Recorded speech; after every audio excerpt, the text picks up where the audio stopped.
Hi friends, എല്ലാവർക്കും Sharada cuisine എന്ന എൻ്റെ യൂട്യൂബ് ചാനലിലേക്ക് സ്വാഗതം. അപ്പോൾ ഇന്ന് ഞാൻ തയ്യാറാക്കുന്നത് നല്ല മധുരവും ടേസ്റ്റിയും ആയിട്ടുള്ള നല്ല സോഫ്റ്റ് ആയിട്ടുള്ള ഒരു ഇലയുടെ റെസിപ്പി ആയിട്ടാണ് വന്നിരിക്കുന്നത്. അപ്പോൾ അതെങ്ങനെ തയ്യാറാക്കുന്നതെന്ന് വരും നമുക്ക് വീഡിയോയിലൂടെ കാണാം.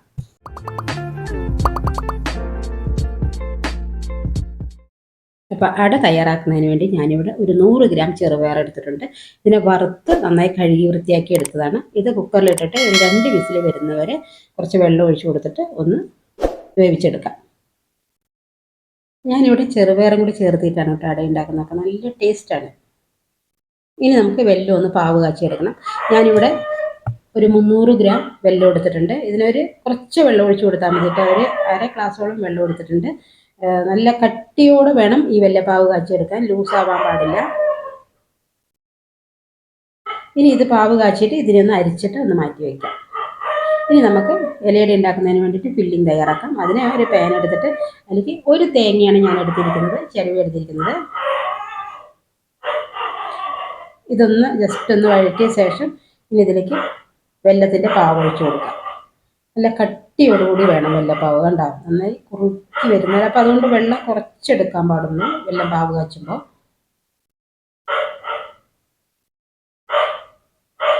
ഇനി ഇത് തേങ്ങയും ഈ വെല്ലപ്പാവും കൂടെ നന്നായി ഒന്ന് മിക്സ് ചെയ്തെടുക്കുക. ഇനി ഇത് നല്ല തിക്കായി, അതായത് കട്ടിയായി വരുന്ന വരെ നമ്മളൊന്ന് വരട്ടി എടുത്തുകൊണ്ടേയിരിക്കണം. എല്ലാം അവിടെ ഒന്ന് ചേർത്ത് ഇളക്കുക. ഇനി ഇതിലേക്ക് നമ്മൾ ചെറുപയർ വേവിച്ച് വെച്ചിട്ടുണ്ടല്ലോ, അത് ജസ്റ്റ് ഒന്ന് മിക്സിയിലിട്ടൊന്ന് അരച്ചെടുത്തതാണ്. ഒരു തരിതരിപ്പോടെ അരക്കണം കേട്ടോ. അപ്പോൾ ഇതും കൂടെ ചേർക്കുക. അപ്പോൾ ഇത് നമ്മൾ തേങ്ങ മാത്രമാകുമ്പോൾ ഒരു തരിതരിപ്പ് ഉണ്ടാവില്ല. പക്ഷേ ഇത് നമ്മുടെ ഈ ചെറുപയറും കൂടി ആകുമ്പോൾ നല്ല മയം ഉണ്ടാകും, നല്ല ടേസ്റ്റുമാണ്. അപ്പോൾ ഇനി ഇതൊന്ന് വരട്ടിയെടുത്ത ശേഷം കുറച്ച് ലൂസായിട്ടുണ്ടെങ്കിൽ നമ്മൾ അതിനാണ് കുറച്ച് തേങ്ങ മാറ്റി വെച്ചത്. അപ്പോൾ അതും കൂടെ ചേർത്തിട്ട് നന്നായി തിക്കായി നല്ല കട്ടിയായി വരുന്ന വരെ ഒന്ന് വരട്ടിയെടുക്കണം. ഇനി ഇതിലേക്ക് ഒരു 5 ഏലക്കായി പൊടിച്ചത് അതും കൂടി ചേർക്കാം.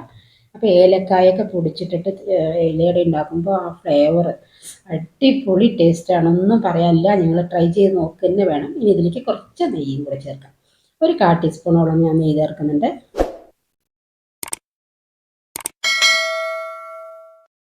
അപ്പോൾ നമ്മൾ ഈ ഇലയട ഉണ്ടാക്കി നമ്മൾ ഈ ഇത് വരട്ടിയെടുക്കുമ്പോൾ തന്നെ ആ ഇലയുടെ ആ ഏലക്കായൻ്റെ നെയ്യിൻ്റെയൊക്കെ മണം നല്ല മണമാണ്, നല്ല ടേസ്റ്റുമാണ്. അപ്പോൾ ഇതുപോലെ വരട്ടിയെടുത്ത ശേഷം ഒന്ന് ആറാൻ വയ്ക്കുക. ആറുമ്പോൾ ഒന്നുകൂടെ കട്ടിയായി വരും. ഇനി നമുക്ക് പിന്നെ മാവ് കുഴയ്ക്കാം. അതിന് ഞാൻ 1/2 കിലോ പച്ച അരിപ്പൊടിയാണ് എടുത്തിരിക്കുന്നത്. ഇടിയപ്പം ആപ്പത്തിനൊക്കെ എടുക്കുന്ന അരിപ്പൊടി, കടയിൽ നിന്ന് വാങ്ങിയ അരിപ്പൊടിയാണ്. ഇനി ഇതിലേക്ക് ചൂട് വെള്ളമാണ് കേട്ടോ ഒഴിച്ചു കൊടുക്കേണ്ടത്. കാരണം ചൂട് വെള്ളം ഒഴിച്ച് കുഴയ്ക്കുമ്പോൾ നല്ല മയം കിട്ടും മാവിന്. അപ്പം നല്ല ഇടിയപ്പമല്ല ഇലയട നല്ല സോഫ്റ്റായിട്ടുണ്ടാവും. എന്തുകൊണ്ടെന്ന് വെച്ച് കഴിഞ്ഞാൽ നമ്മൾ ഇലയടയ്ക്ക് ഇത്തിരി മാവ് കട്ടിയായിരുന്നു കഴിഞ്ഞാൽ കടിക്കുമ്പോൾ ഭയങ്കര കനമായിരിക്കും. അപ്പം നല്ല മയത്തോടു കൂടി കിട്ടണമെങ്കിൽ നല്ല ചൂട് വെള്ളം ഒഴിച്ചിട്ട് നല്ല കട്ടി കുറച്ച് പരത്തിയെടുക്കണം ഇലയിൽ. അപ്പോൾ നല്ല ചൂട് വെള്ളം ഒഴിക്കുക. അപ്പോൾ സ്പൂൺ കൊണ്ടൊന്ന് ഇളക്കി കൊടുക്കുക. ഇത് ആറിയ ശേഷം കൈ കൊണ്ടൊന്ന് കുഴച്ചെടുക്കുക. കുറച്ച് ലൂസായിട്ട് വേണം ഇത് മാവ് കുഴച്ചെടുക്കാൻ. നമ്മൾ ഇടിയപ്പത്തിന് കുഴക്കുന്നതിനേക്കാളും നല്ല ലൂസ് വേണം കേട്ടോ. ഇതുപോലെ ഉണ്ടാവണം, കാരണം ഇലയിൽ നല്ല നൈസായിട്ട് കിട്ടണം. എത്രത്തോളം നൈസാവണോ അത്രത്തോളം ഇലയുടെ നല്ല സോഫ്റ്റ് ഉണ്ടാവും.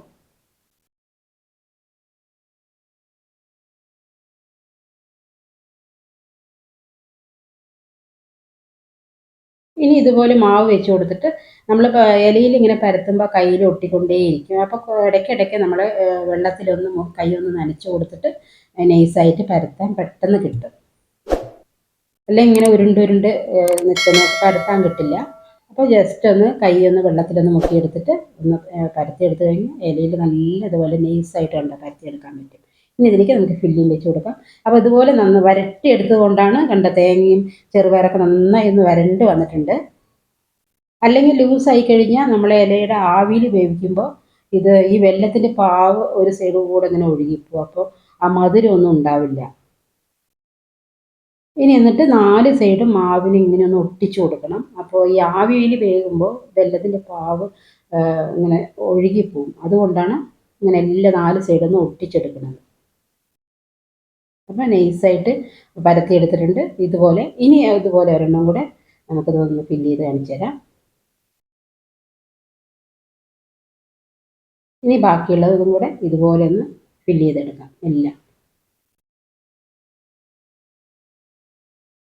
ഇനി നമുക്ക് ആവിയിലൊന്ന് വേവിച്ചെടുക്കാം. ഞാനിവിടെ ഇഡ്ഡലി പാത്രമാണ് എടുത്തിരിക്കുന്നത്. അപ്പോൾ 3 ലെയറുള്ള തട്ടാണ്. അപ്പോൾ ഞാൻ 2 ലെയറേ വെക്കുന്നുള്ളൂ. അടിയിൽ തട്ട് വെക്കുന്നില്ല. കാരണം ഇത് 2 ലെയർ വേവിച്ചെടുക്കുമ്പോഴേക്കും ഇത്തിരി സമയം പിടിക്കും. അപ്പോൾ വെള്ളമൊക്കെ തിളച്ചിട്ട് ഈ അടിയിലേക്ക് വരാൻ സാധ്യതയുണ്ട്. അപ്പോൾ അടിയിൽ തട്ട് വെക്കരുത്. അപ്പോൾ മുകളിലത്തെ 2 തട്ട് മാത്രം വെച്ചാൽ മതി.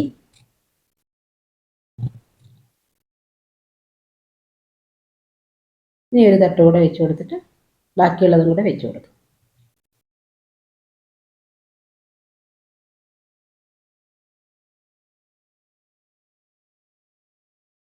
ഇനി ഒന്ന് അടിച്ച് വെച്ചിട്ട് നമുക്കൊന്ന് ആവിയിലൊന്ന് വേവിച്ചെടുക്കാം.